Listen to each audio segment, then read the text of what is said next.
আরজিকর হাসপাতালে ঘটনার প্রতিবাদে আসানসোল বার অ্যাসোসিয়েশনের পক্ষ থেকে বিক্ষোভ কর্মসূচি চলছে আসানসোল ঘড়ির মোড়ে। আসানসোল আদালতের আইনজীবীরা রাস্তায় নেমে বিক্ষোভ করছেন।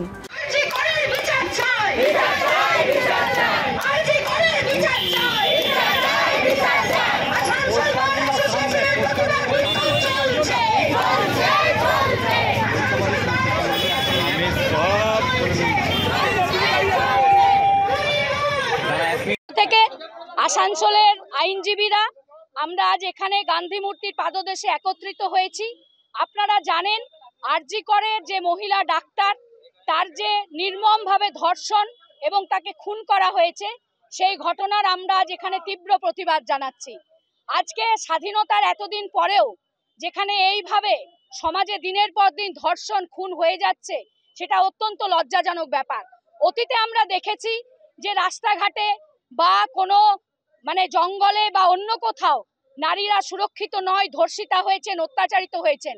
কিন্তু একটা সরকারি হসপিটাল, যেখানে একটা সরকারি প্রতিষ্ঠানে একজন ডাক্তার, যাদেরকে সমাজের এলিট সেকশন বলা হয়, আমরা জানি যে একজন ডাক্তার তার একটা নির্দিষ্ট শিক্ষাগত মান থাকে, সেখান থেকে সে একজন ডাক্তার বা একটা ইঞ্জিনিয়ার বা একজন অ্যাডভোকেট এই জায়গায় পৌঁছান।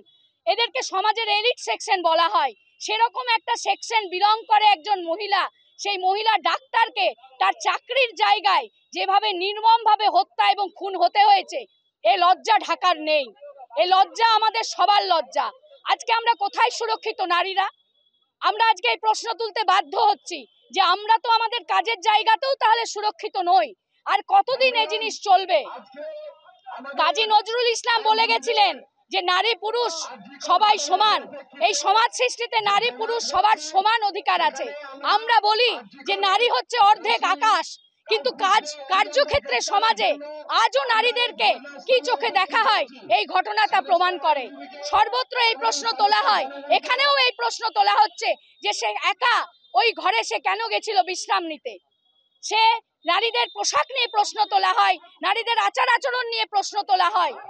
আজকে এই ঘটনাগুলো, এই প্রশ্নগুলো তোলার কি আর কোনো জায়গা আছে?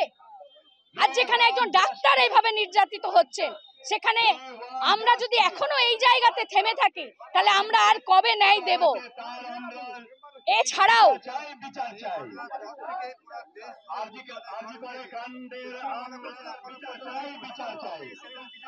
না, আমরা কিছুই দেখছি না যে সেভাবে কোনো তদন্ত এগোচ্ছে বা দোষীরা শাস্তি পাচ্ছে।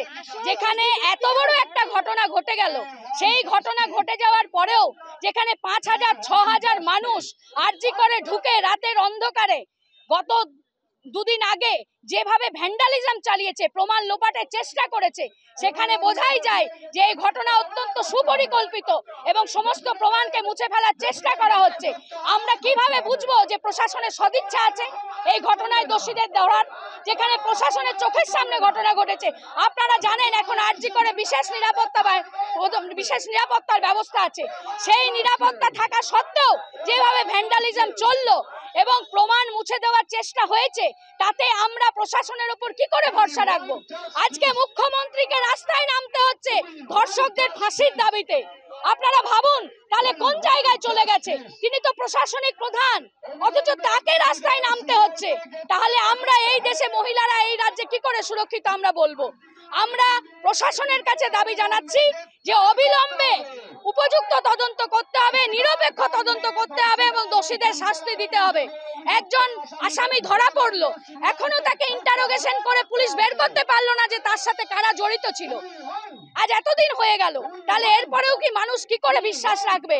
আজ মানুষ বিশ্বাস রাখতে পারছে না বলে সাধারণ মানুষ আজকে কাতারে কাতারে নিজেদের নিরাপত্তার দাবি নিয়ে রাস্তায় নেমেছে।